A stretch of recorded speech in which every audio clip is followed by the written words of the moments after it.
Good morning to all.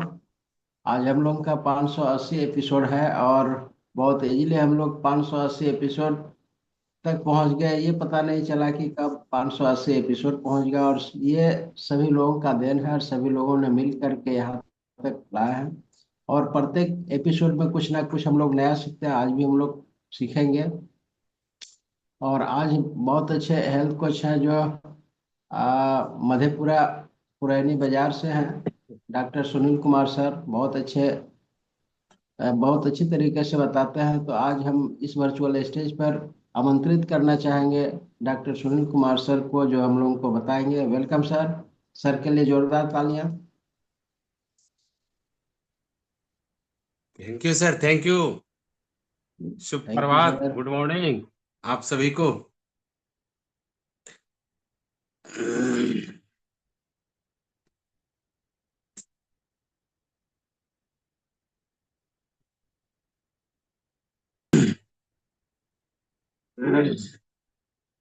तो दोस्तों, ये मुहिम जो है कि हमारा बहुत ही बेहतरीन है। जी, इस मुहिम के माध्यम से हम सारे आदमी जितने भी पार्टिसिपेट हैं बहुत अच्छी तरह से अपने सेहत का ख्याल रख रहे हैं और अपने सगे संबंध और परिवार का भी बखूबी से ध्यान रख रहे हैं। तो दोस्तों, मौसम भी परिवर्तन होते जा रहा है और इस परिवर्तन के साथ साथ हम लोगों को भी थोड़ा सा सेहत के प्रति बहुत सजग रहना जरूरी है। तो हम थोड़ा सा बात करेंगे। देहाती कहावत है कि नैन बिना पंथ भारी। यानी नयन जो बोलते हैं वो आंख को बोलते हैं, और आंख के बिना जो है कि इंसान अधूरा हो जाता है। तो आज हम कैटरैक्ट के बाद कैटरैक्ट की बात करेंगे। कैटरैक्ट मीन्स होता है कि मोतियाबिंद। तो दोस्तों, ये जो है मोतियाबिंद धीरे ज्यो ज्यो उम्र आगे बढ़ते जाता है वैसे वैसे जो है कि आंखों की समस्या होती जाती है। और दूसरी बात है क्या कि सावधानी, जैसे सावधानी हटी तो परेशानी बढ़ी। मित्रों, मोतियाबिंद जो है, कैटरेक्ट जो है, एक ऐसी स्थिति है जिसमें आंख आंख जो है, आंख के लेंस में जो है कि धुंधलापन हो जाना, या लेंस जो है कि अपारदर्शी हो जाता है। किसी भी वस्तु पर फोकस करने के लिए वो परेशानी का साधन हो जाता है। परेशानी का साधन यानी कोई भी वस्तु या हमको देखने में, चलने में, काम करने में हमें परेशानी अनुभव होने लगती है। और हर चीज अंधकारमय दिखने लगती है। लेंस का सफेद होना या अपारदर्शी होना इस बात का सूचक है कि लेंस माइब्रस हो गया है। लेंस के रंग का परिवर्तन लगभग वैसा हो जाता है जैसे कि अंडे का रंग। अंडा जब हम उबालते हैं तो उसका कलर देखते हैं, सेम आंखों का जो है कि वो दशा हो जाता है। तो इससे हमें सावधानी बरतना चाहिए। इससे हमें पहले अलर्ट हो जाना चाहिए। और इसका मेन लक्षण है, और इस लक्षण को देखते ही हमें अपने आप को सावधान होना बहुत जरूरी है, डॉक्टर से भी दिखाना बहुत जरूरी है, ताकि हम परेशानियां से दूर रहें। मित्रों, अभी के दौर में हम देखते हैं कि अक्सर लगभग 10 में से 8 यानी 10 में से 8 आदमी डायबिटीज से परेशान है।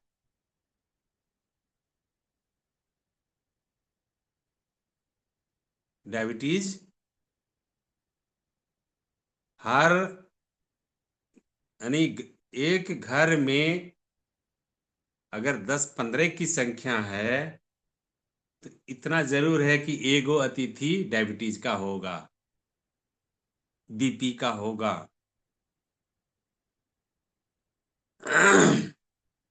तो ये समस्या जो है, धीरे धीरे आंखों की रोशनी का कम होना, रोशनी के प्रति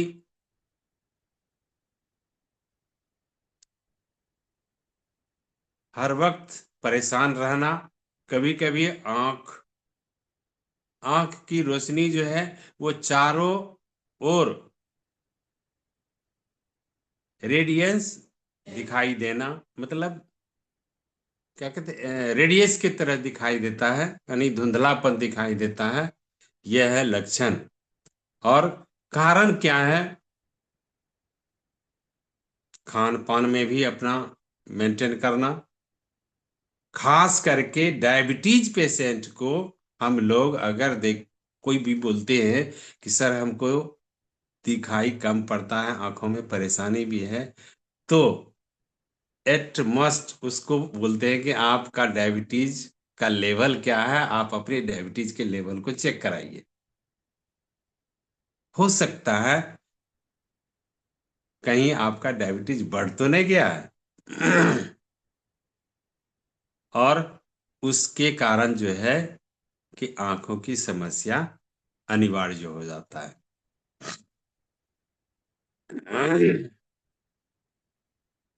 और दूसरी बात है कि वो डायबिटीज का जो मरीज है, अगर वो अधिक मात्रा में दूध का इस्तेमाल करते हैं, अधिक मात्रा में दूध का इस्तेमाल करते हैं, ज्यादा दूध पीने के बाद वो ग्लैक्टोज जो होता है, यानी एक प्रकार की शुगर जो दूध में पाई जाती है, उसका मात्रा यानी प्रोसेसिंग, उसमें जो है कि उचित प्रोसेसिंग नहीं होता है, और नहीं होने के कारण मोतियाबिंद बढ़ जाता है। दूसरा पॉइंट है कि आंखों की कैपिलरी में कैल्शियम कैल्शियम और कोलेस्ट्रॉल का जमा हो जाना, आंखों में खून का संचार कम हो जाने के कारण भी मोतियाबिंद हो जाता है।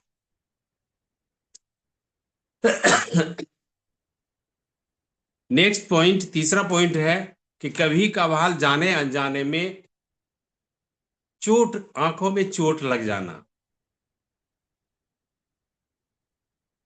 चाहे कभी कभी देखते होंगे कि चादर ओढ़ते हैं बगल के आदमी और आंखों में झटका लग जाता है, तो इससे भी ये परेशानी बढ़ जाती है।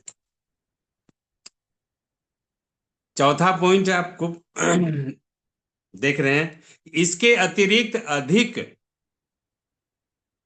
सन टैंगिंग के दौरान, यानी सूरज की रोशनी में अधिक काम करना, अधिक एक्सरसाइज करना, उसकी जो किरणें हैं वो भी हमारे आंखों को प्रभावित करता है, वो भी हमारी अधिक देर तक सूरज की किरणें जो है वो हमें परेशान कर सकता है। सूरज से निकलने वाली अल्ट्रावायलेट किरणें जो होती है वो अधिक, बहुत अधिक, बहुत बहुत आदमी को देखते होंगे कि 4 घंटा 5 घंटा सूरज की रोशनी में काम करते हैं, धूप में काम करते हैं, तो जिसके कारण जो है कि अल्ट्रावायलेट का जो है किरण जो है वो क्रिस्टलाइन लेंस में धुंधलापन पैदा कर देती है या अपारदर्शी बन जाता है। अल्ट्रावायलेट किरणों का कारण यह अपारदर्शी बन जाता है। मित्रों, लेंस पर वैसा ही प्रभाव पड़ जाता है जैसे हम अंडा को उबाल करके देखते हैं तो उसी कलर में कभी कभी वो हमारे रेटिना के ऊपर पूरा छाई पड़ जाता है और डॉक्टर से दिखाते हैं तो बोलते हैं कि सर आपका मोतिया जो है वो पक चुका है, उसका ऑपरेशन कराना होगा और समय रहते उसका इलाज हो जाना चाहिए, अन्यथा परेशानी बढ़ सकता है। नेक्स्ट है कि अवस्था आने के बाद, यानी हम वृद्धा अवस्था में अधिकांश देखते हैं कि यह परेशानी होती है। मित्रों, अगर सही महीने में समय रहते हुए इसका उपचार हो जाए तो अति सुंदर, यानी कुछ सुझावें हैं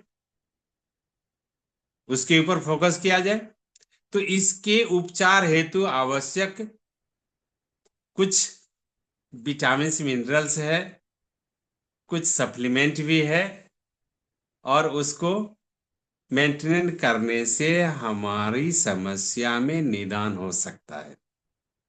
जैसे विटामिन ए, चूंकि हम अभी देख रहे हैं कई वर्षों से कि हर विद्यालय में विटामिन ए की खुराक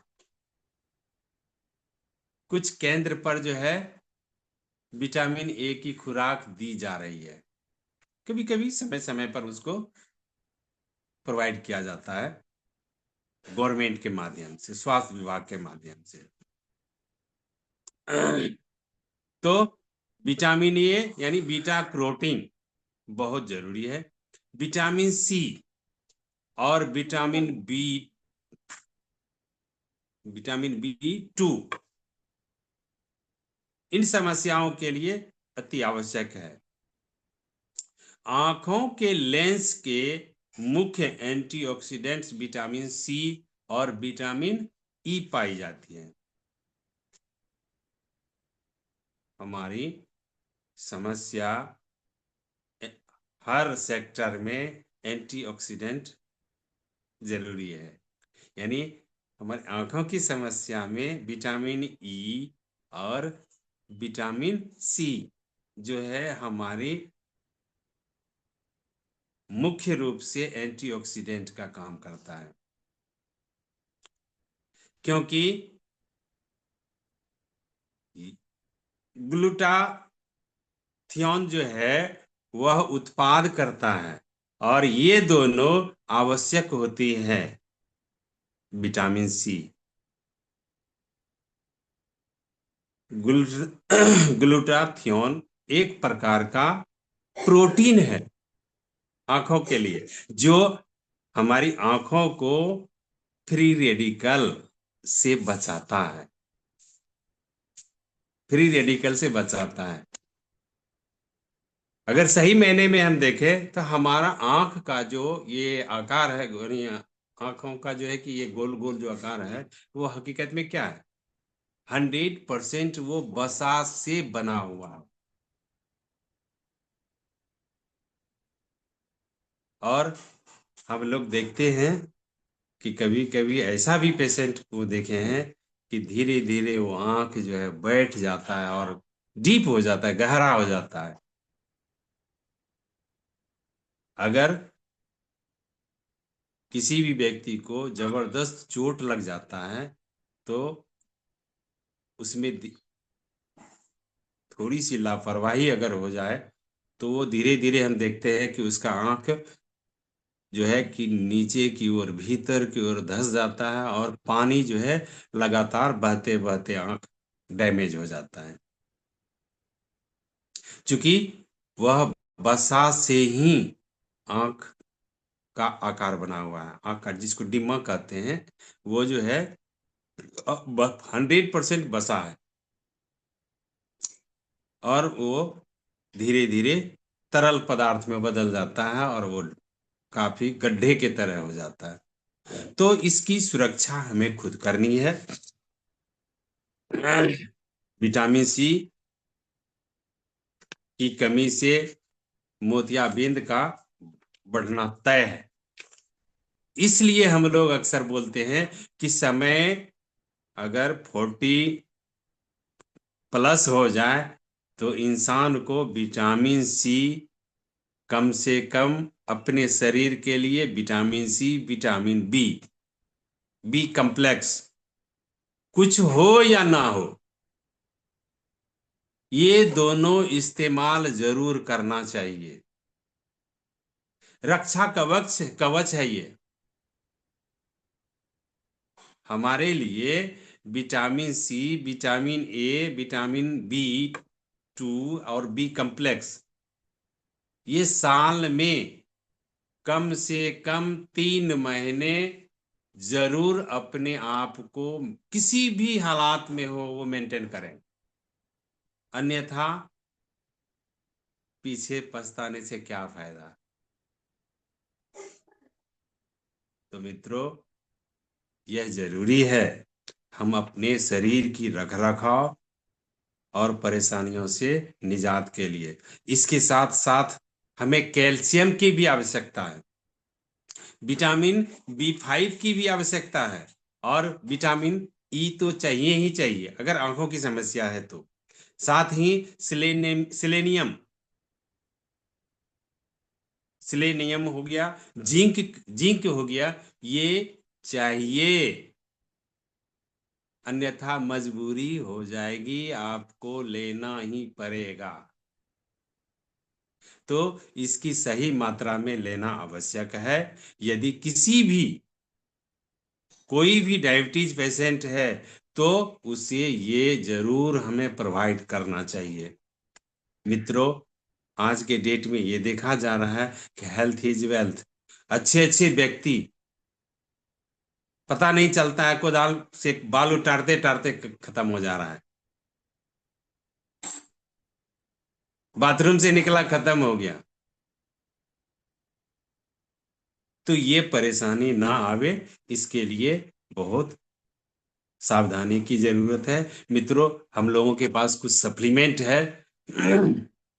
सप्लीमेंट वो मेंटेनेंस करने की बात है, करने की जरूरत है। विटामिन मिनरल्स जो है वो 2 टाइम, 1 डे 2 टाइम चाहिए जब तक हम पूर्ण ठीक ना हो जाएं। विटामिन सी 2 टाइम चाहिए जब तक कि हमें पूर्ण रूपेण से राहत ना मिल जाए। विटामिन ई और सेलेनियम जो है वो 1 टाइम, दिन में एक बार बहुत जरूरी है, वो अवश्य रूप से लेना चाहिए। और विटामिन बी कम्प्लेक्स, मेरे हिसाब से अगर सब ये विटामिन बी 12 जो है, जो न्यूट्रालाइट ब्रांड में आ रहा है, वो 2 × 3, यानी दिन में 6 टैबलेट की आवश्यकता है ऐसे डिजीज में। और ओमेगा 3 तो चाहिए ही, कम से कम एक बार दिन में। मित्रों, हमारा शरीर रक्षा हमें करना है, क्योंकि हमारी कामना के साथ जो है कि बहुत सारे लोग इस मुहिम के साथ सारे आदमी को अग्रसारित करते हैं और ऊपर वाले से प्रे करते हैं कि सारे आदमी बिल्कुल वेल रहें, स्वस्थ रहें, मस्त रहें और व्यस्त रहें। इन्हीं शब्दों के साथ शुभ प्रभात। Thank you. Back to sir. Sir के लिए जोरदार तालियां। बहुत अच्छे से सर बताए कि मोतियाबिंद से बचने के लिए